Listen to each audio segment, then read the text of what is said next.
Hello, we're here at the Growing Hunter Beef Regional Beef Forum organised by Hunter Local Land Services in partnership with Meat and Livestock Australia. With me is one of our keynote speakers today, Dr. David Falepau from Charles Sturt University. You've come all the way from Adelaide today to talk to us. Tell us a little bit about what's happening. Look, it's really interesting. It's been a tremendous day.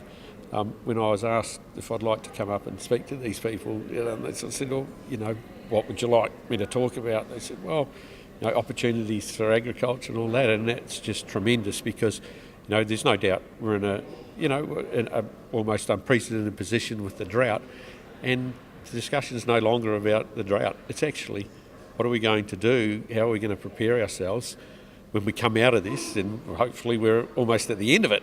But what are we going to do to capture the opportunities when we do come out of this drought? And that's what today has been about. It's just tremendous.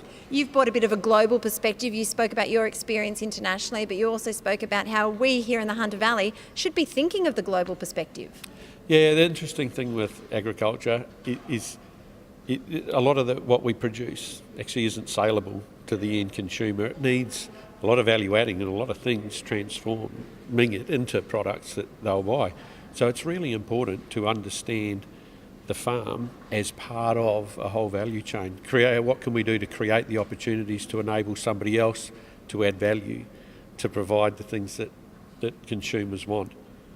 So the Australian perspective, what is the next 20 years? Where are we going? Look, I think if we capture the opportunities that are here now, one of them is definitely a competitive advantage in the ability to manage or to understand our entire value chain and the relationships that we can form in it.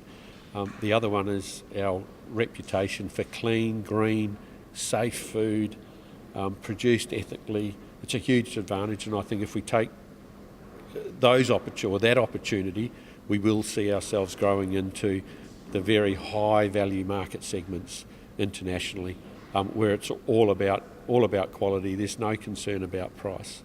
Look, the other major advantage, I think, is there is capital sitting out there that people want to invest in agriculture. We have the ability to manage. We have the ability to present our cases for investment that will attract that investment. So farmers just used to think about the cattle in their paddock or the grass in their paddock. Now they've got to think about who's eating their meat. That change is a bit of a journey, but if they do so and produce the better end here, they're going to get more in their pocket. Oh, absolutely. Look, there's a growing, segment of the market internationally in emerging economies that also, they're not price conscious. They don't look at the price of the food that they buy. They just want to buy the best. And they are growing. I think there is more than enough room for Australia to be the premier supplier of that type of market.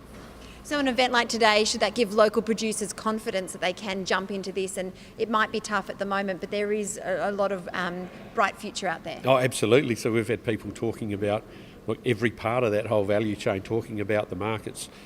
It's pretty clear we know how to produce top quality products.